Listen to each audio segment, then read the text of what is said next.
que vamos a conversar hoy día va a ser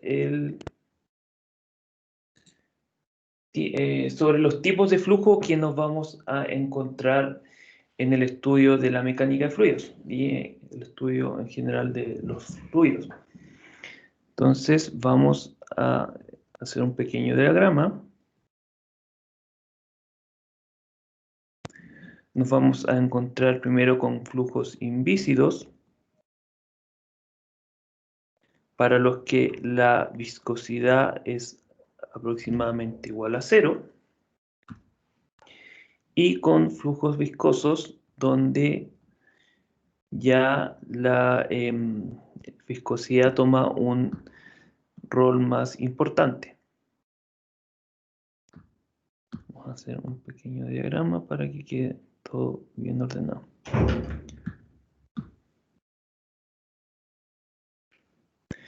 Bueno, en cada uno de estos flujos los vamos a poder subdividir y también volver a agrupar dependiendo de sus características.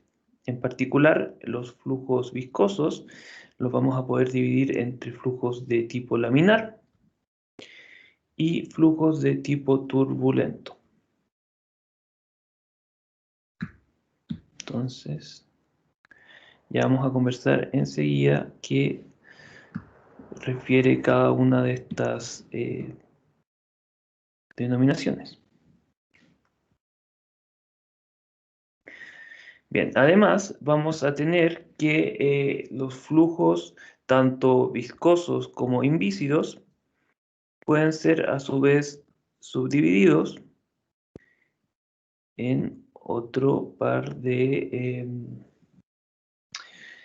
en otro par donde vamos a tener flujos compresibles y flujos incompresibles.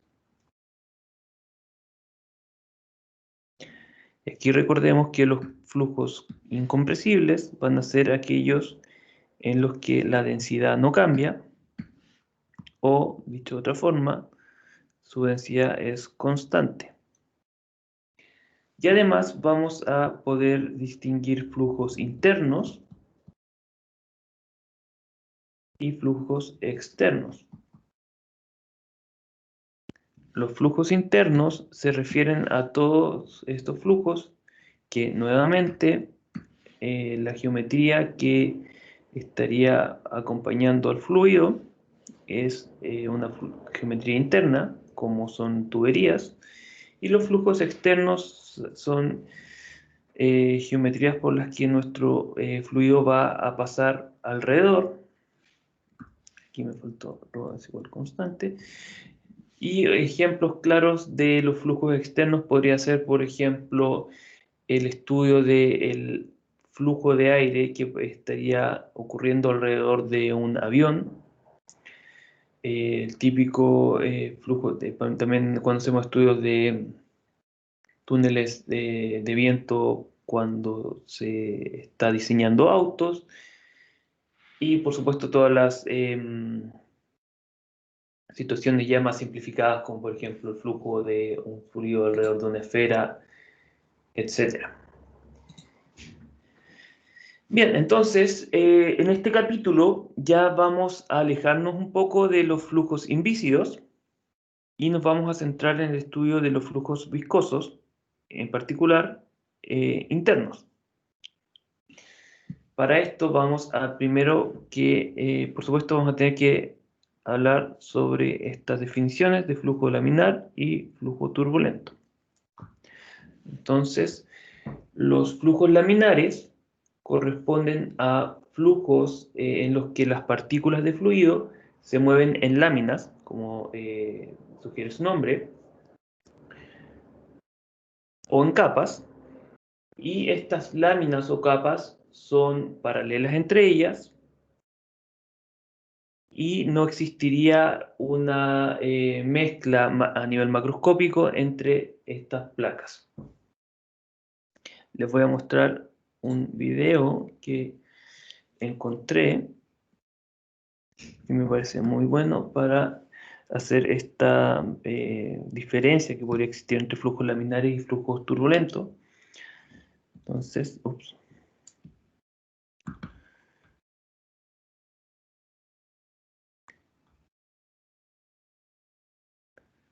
Ruido. Se me murió el lápiz. ¿No?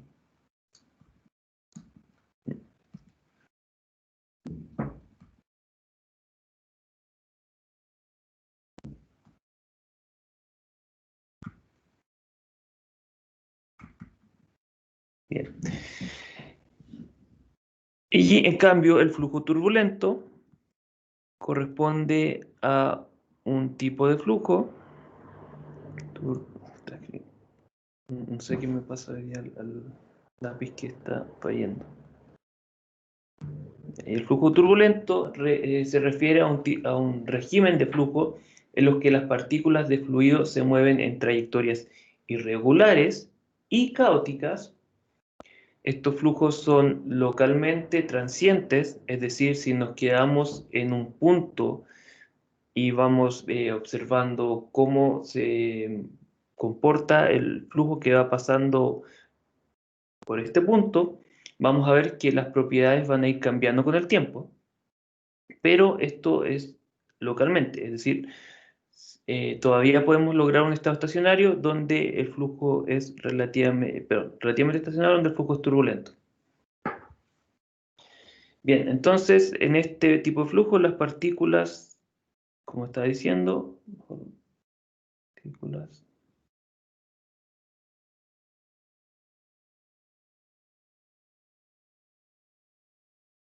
trayectorias irregulares y caóticas.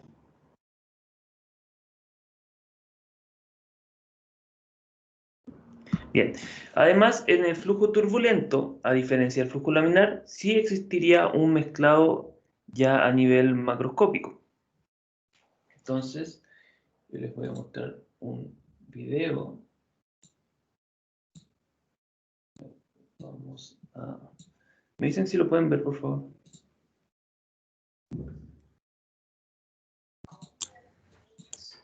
¿Sí? Sí, profe. Excelente. Bien, primero vamos a observar un flujo laminar. Este flujo va a ser vamos a notar que es un movimiento bien ordenado.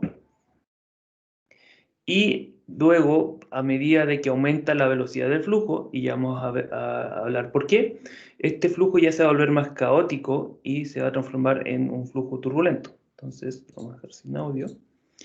En principio, como podemos ver, este flujo es más bien ordenado.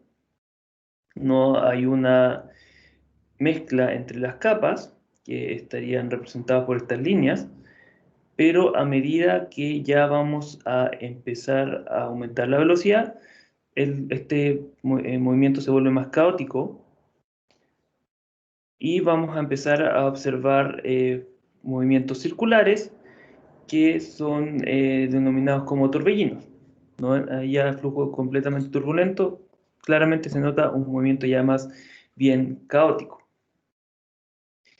Bien, en general, no sé qué le pasó. Aquí está. En general, los regímenes de flujo en nuestras aplicaciones del día a día, lo más probable es que nos vamos a encontrar con flujos turbulentos, pero los flujos laminares también toman un rol fundamental en los procesos físicos, pero no tanto en la ingeniería. Bien, un detalle adicional de los flujos laminares es que estos, en teoría, pudieran llegar a ser reversibles, ya que no va a existir una mezcla de las capas de fluido. Entonces, yo les voy a mostrar aquí otro video que me parece muy interesante, donde realizan el siguiente experimento. Dentro de este equipo que se ve, habrían dos cilindros y entre medio de estos dos cilindros un fluido muy viscoso.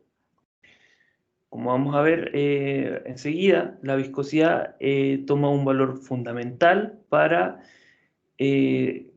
definir la transición que existiría entre flujos laminares y flujos turbulentos, por lo que para lograr este tipo de experimentos que vamos a ver se requerirían de fluidos muy viscosos. Bien, entonces lo que hacen aquí es, utilizando esta manivela, van a girar el cilindro interno y van a producir un movimiento del fluido. Entonces lo van a hacer muy lento, lo hacen muy lento, asegurándose de que el flujo es laminar.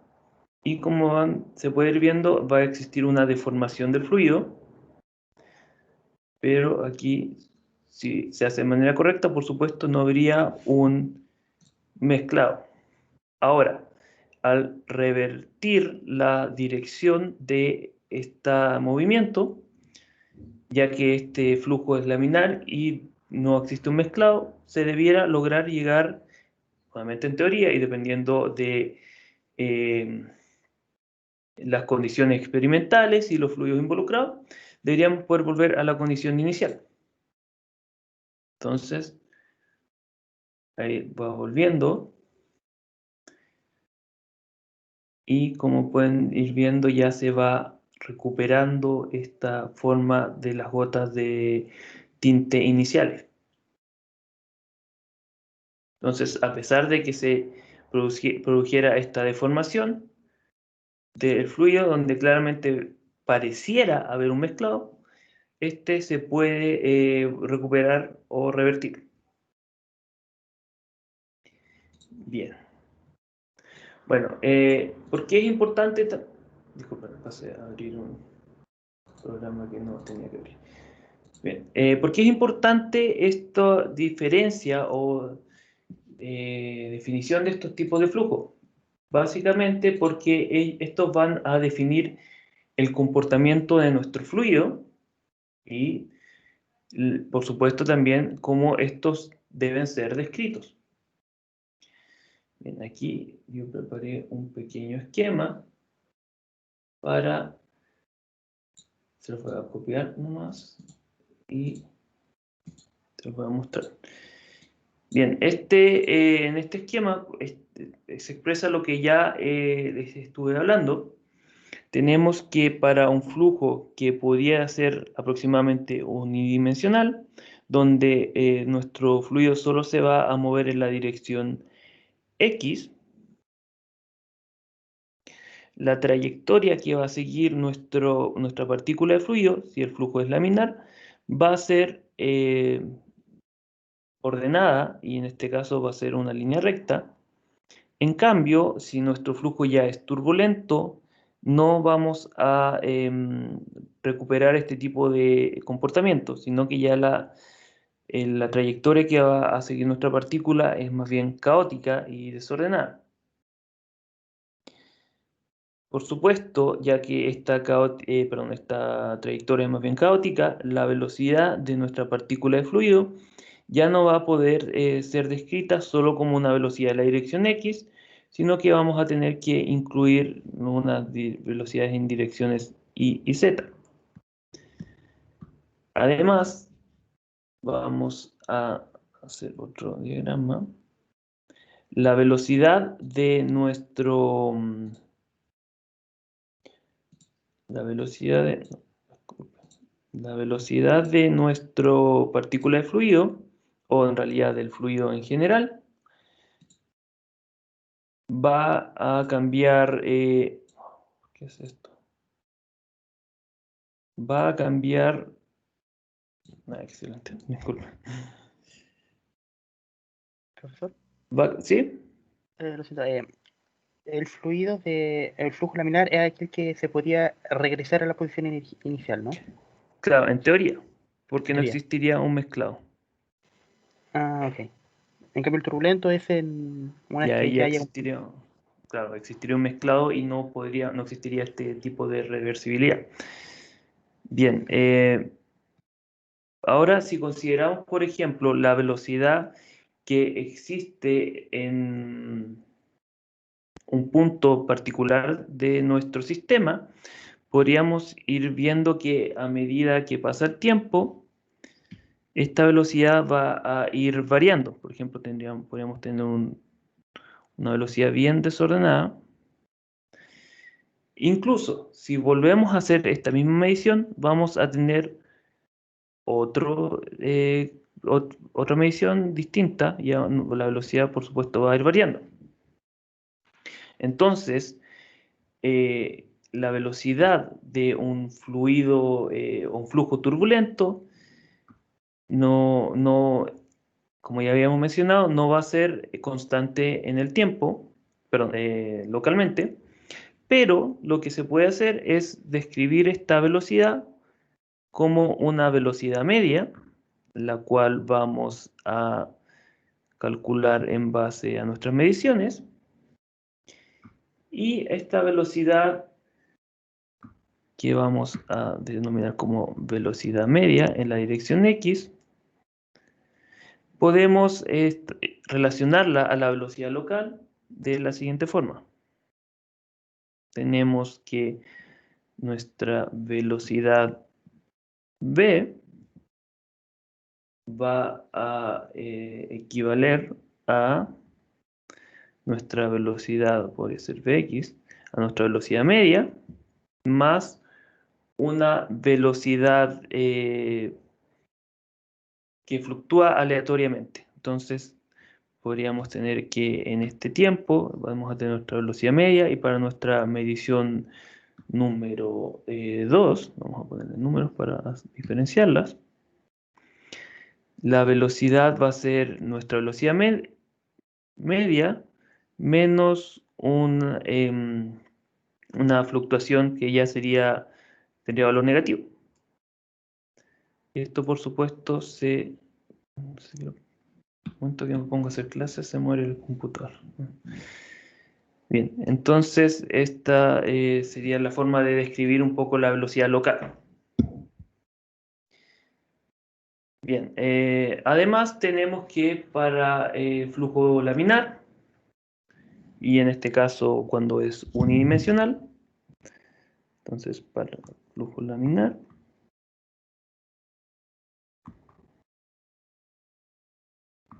en este caso unidimensional,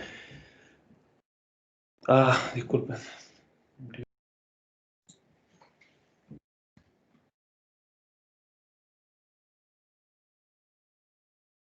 Vamos a disculpar un segundo.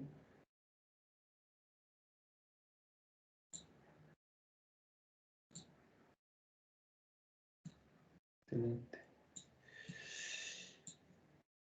Bien, entonces, como les estaba diciendo, cuando tenemos un flujo unidimensional, podemos relacionar la velocidad o la variación de la velocidad con respecto a una dimensión o longitud con el esfuerzo de corte que estaría ejerciéndose sobre este fluido. Entonces, en flujo laminar, en realidad este es 2D, y aquí el esfuerzo de corte va a estar... No, disculpa, es 1D. El esfuerzo de corte va a estar relacionado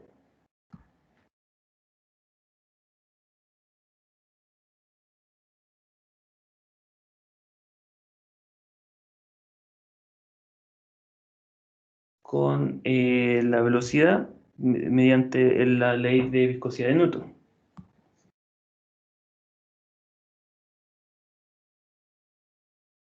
Perdón, velocidad.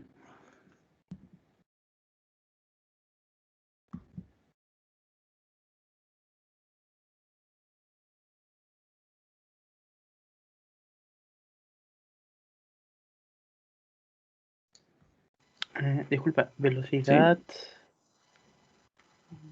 Dice Mira, velocidad. dice velocidad, el esfuerzo de corte está relacionado con la velocidad mediante la ley de viscosidad de Newton. Y aquí recordemos que la ley de viscosidad de Newton nos dice que un esfuerzo cortante tau y x va a tener un valor que corresponde a nuestra constante de viscosidad por la variación de nuestra velocidad en la dirección X con la dirección Y.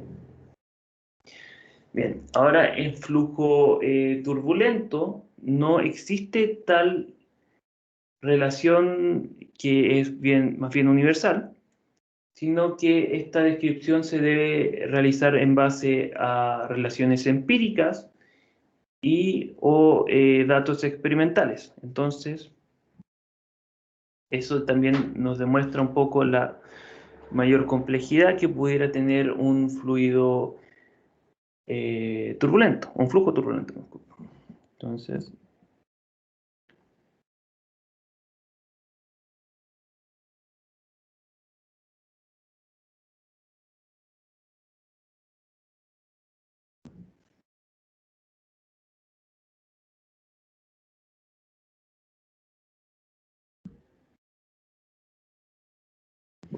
no sé qué le pasa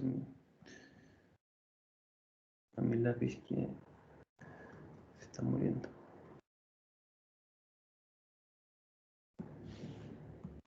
A ver, profesor.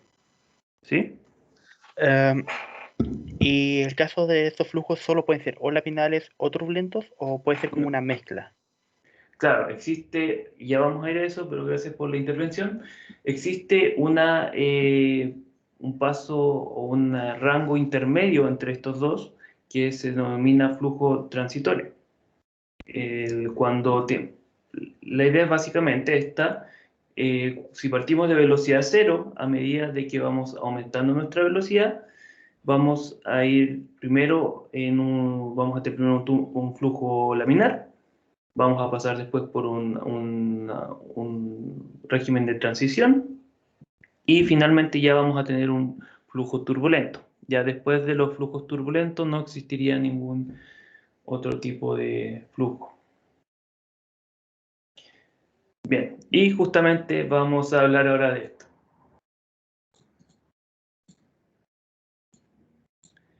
Entonces, la transición que existiría de flujo laminar a flujo turbulento está regida o se puede describir, utilizando el número de Reynolds, del que ya hablamos hace un par de capítulos. Aquí recordemos que el número de Reynolds nos relaciona las fuerzas de inercia y las fuerzas viscosas.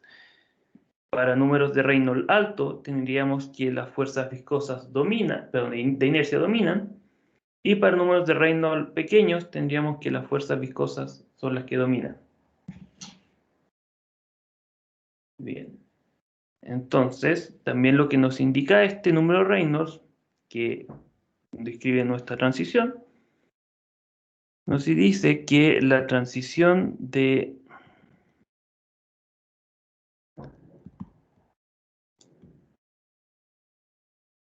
no sé qué de que se está muriendo el computador. Disculpa, estoy viendo si hay algo abierto que me pudiera estar afectando.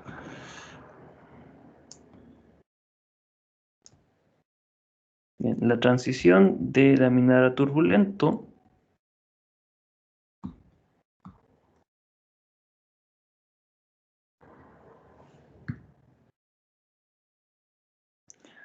va a estar dada por tres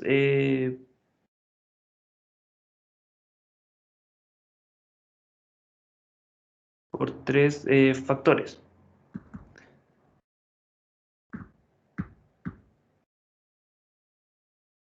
El primero van a ser las propiedades del fluido.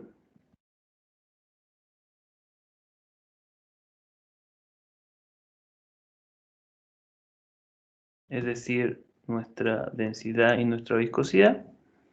El segundo factor va a ser la velocidad del flujo.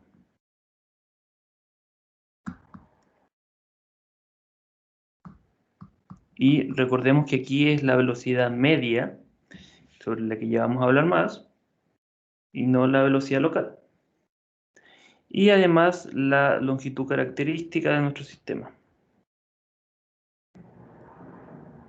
Es decir, la geometría del sistema.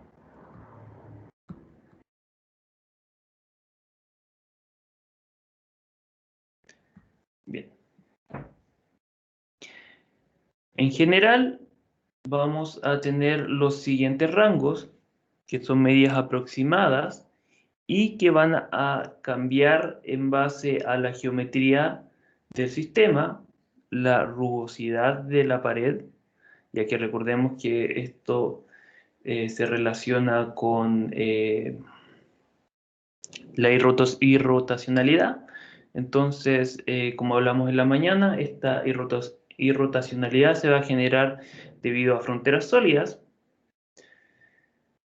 Y además vamos a tener de que fluctuaciones en el flujo de entrada también pueden generar o modificar estos rangos que vamos a presentar. Bien, entonces primero vamos a tener para Reynolds menores de 1. Genial. Vamos a tener flujos altamente viscosos.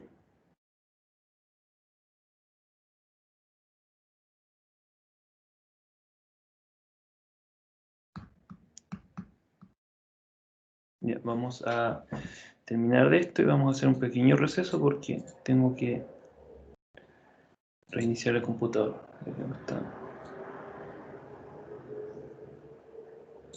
Me van a disculpar la letra, pero yo se los voy a ir mencionando.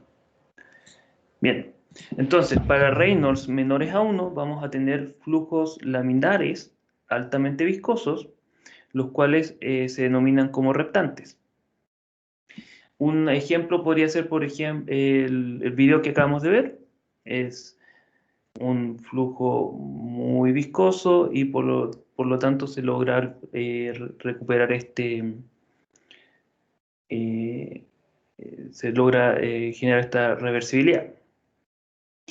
Si aumentamos el Reynolds a valores aproximadamente de 10 elevado a 2, vamos a seguir teniendo flujos laminares y estos flujos van a depender ampliamente del número de Reynolds.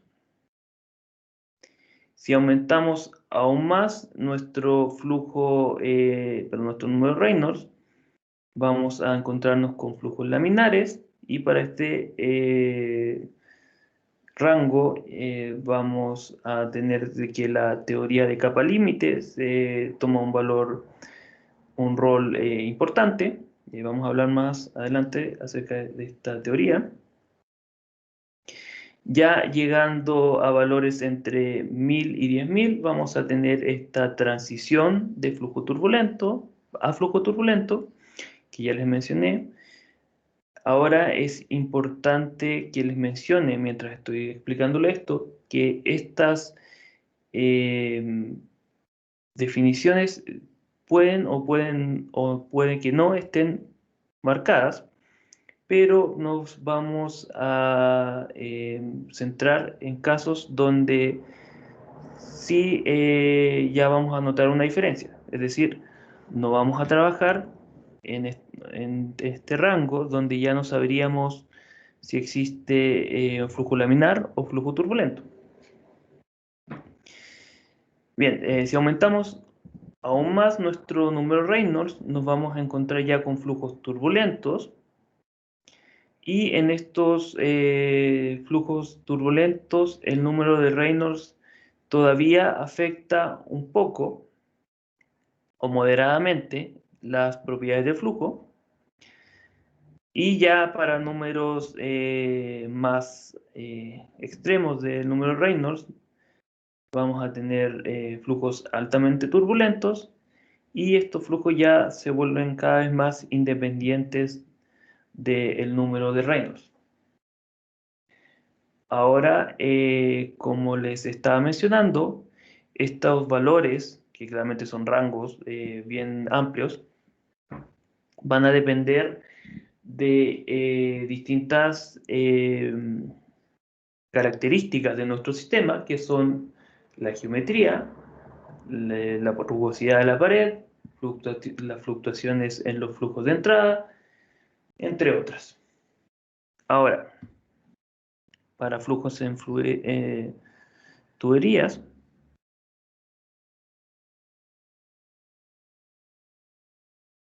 Un valor ampliamente aceptado para describir esta transición de flujo laminar a turbulento es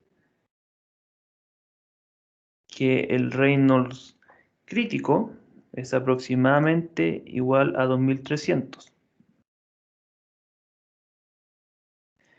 Bien, aquí nuevamente les recalco un par de cosas. La primera, este valor corresponde para tuberías. Vamos a ver otros casos, como por ejemplo el flujo entre placas paralelas, donde este valor ya, este Reynolds ya va a tener otro valor. Pero ahí vamos a ir viéndolo dependiendo las aplicaciones. Además, este Reynolds es preciso para tuberías comerciales,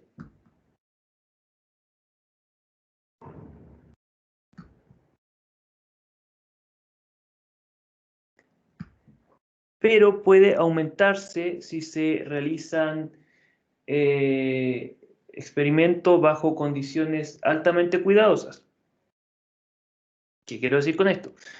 Por ejemplo, si tenemos un flujo a través de una tubería donde tenemos y somos muy cuidadosos de que la tubería sea muy suave, es decir, tenga poca rugosidad, o de que nuestro flujo de entrada a esta tubería tenga pocas fluctuaciones, este Reynolds crítico podría tener un valor más alto y podríamos lograr flujos laminares con velocidades ya más altas. Ahora, esa pequeña este caso particular no es el común, ya que en las aplicaciones de ingeniería no vamos a ser cuidadosos, no nos interesa lograr este flujo laminar, ya que podría llegar a ser más costoso lograrlo, por lo que nos vamos a conformar con este valor. Bien. Parece que se mejoró la situación aquí, así que vamos a pasar al siguiente tema. Un segundo. Bien.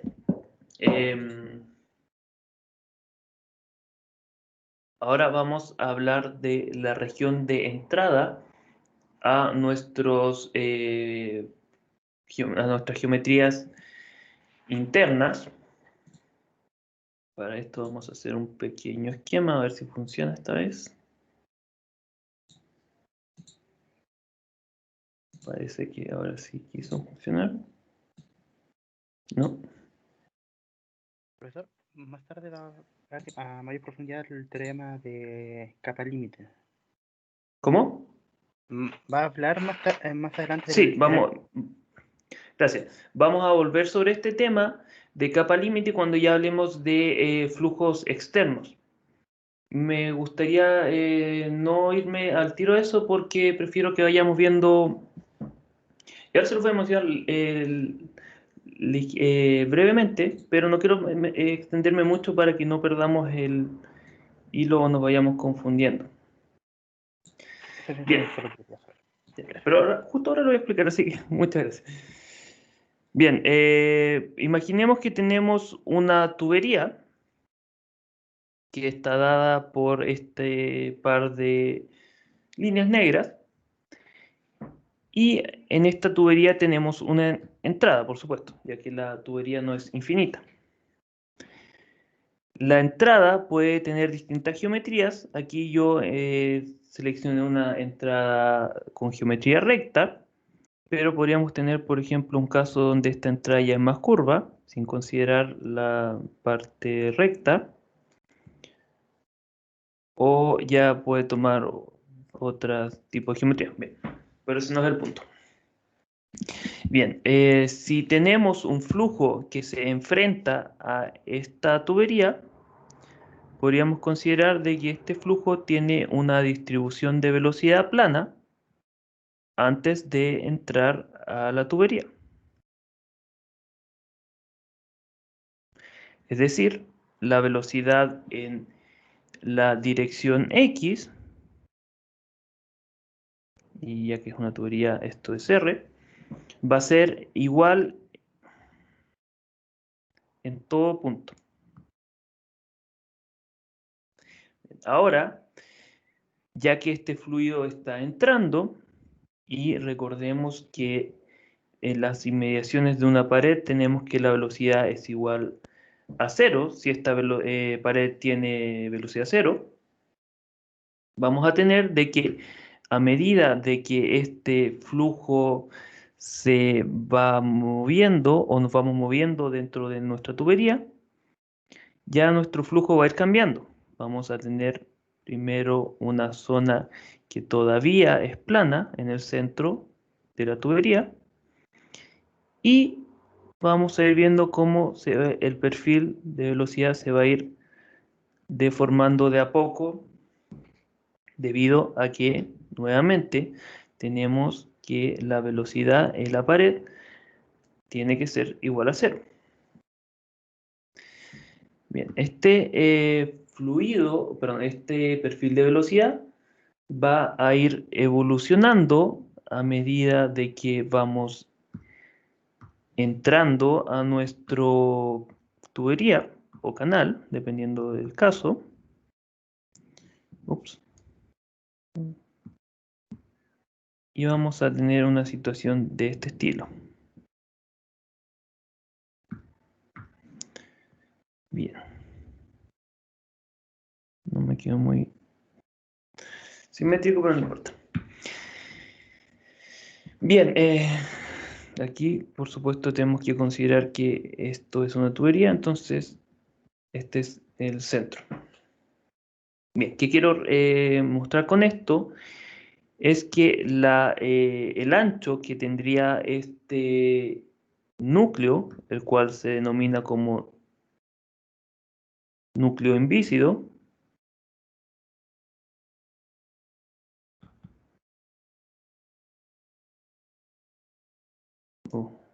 parece que debía reiniciar el computador. Bien,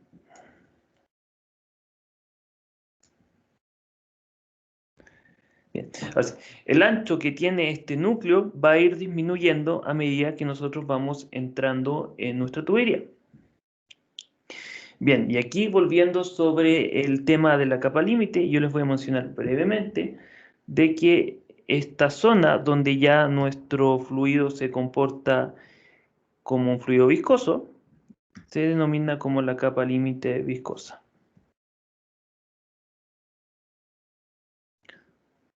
Bien, ¿y qué quiere decir este concepto de capa límite, sobre el que nuevamente vamos a volver más tarde?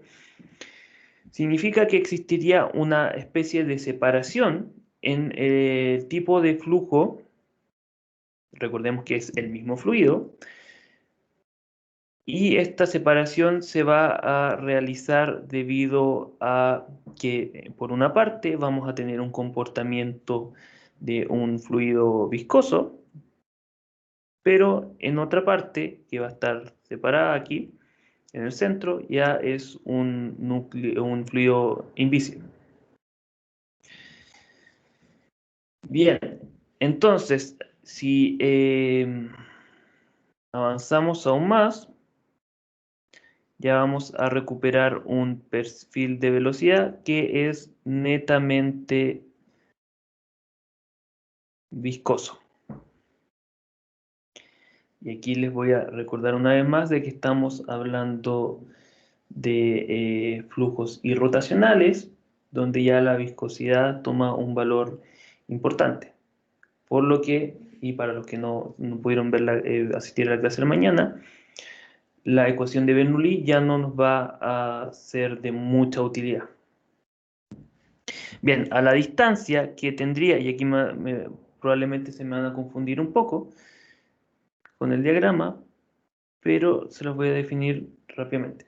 A la distancia o la longitud que existiría desde la entrada de nuestra tubería hasta el punto donde ya nuestro flujo se vuelve netamente viscoso, o dicho de otra forma, nuestro perfil de velocidad se vuelve completamente desarrollado.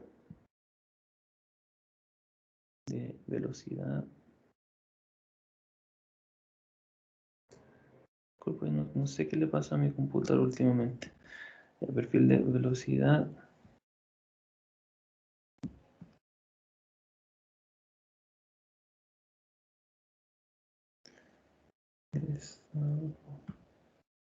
Bien, como le está diciendo, a esta distancia que existiría entre la entrada y el punto donde nuestro perfil de velocidad se vuelve completamente desarrollado, se denomina como longitud de entrada. Uf.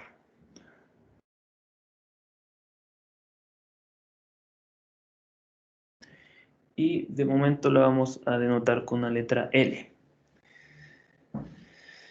Bien, ¿quedó una duda con respecto a esto? No, muy bien, vamos a seguir entonces. Bien, la longitud de entrada va a depender del tipo de o el régimen de flujo. Entonces, para flujo laminar,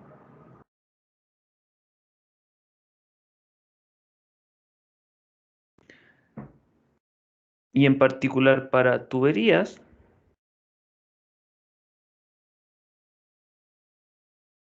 vamos a tener que esta longitud, perdón, la razón entre la longitud y el diámetro de la tubería es aproximadamente igual a 0.06 veces el número de Reynolds.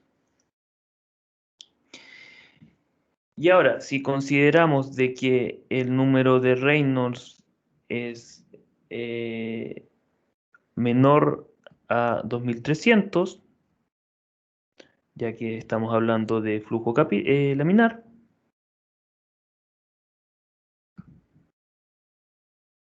segundo,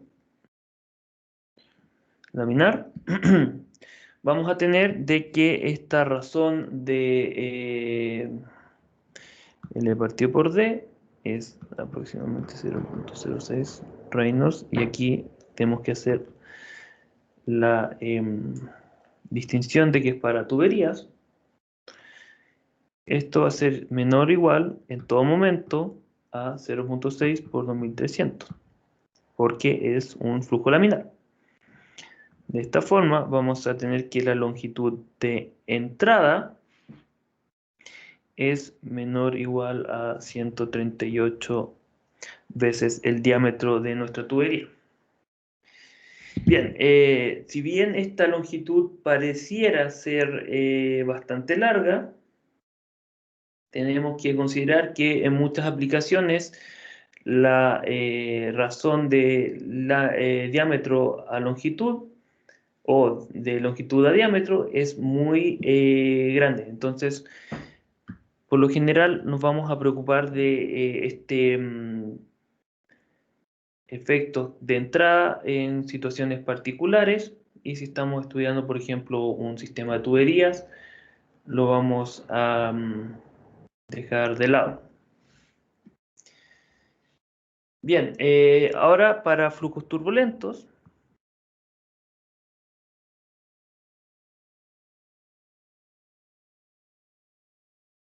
Y nuevamente estamos hablando de tuberías.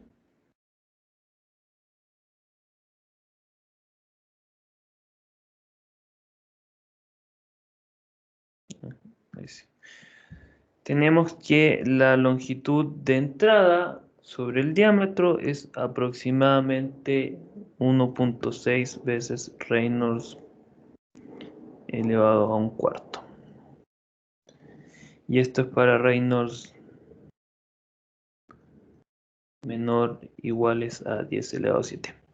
Bien, este último resultado nace de estudios en CFD, por lo que son más bien empíricos y no tiene una fundamentación más física. pero cuando estamos estudiando flujos turbulentos, ya que, como les mencioné, son bastante más complejos que los flujos laminares, vamos a tener que conformarnos, por así decirlo, con resultados semi-empíricos o empíricos, o muchas veces experimentales. Bien, vamos a continuar ahora con una aplicación de nuestro capítulo anterior de análisis diferencial, pero ahora ya a nuestros flujos internos.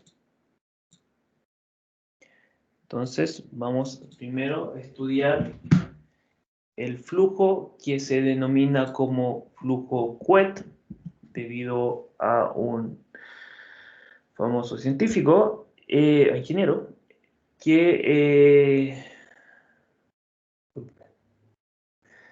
vamos a hacer un pequeño receso. Vamos a tomarnos 10 minutos porque yo no puedo continuar con el computador así.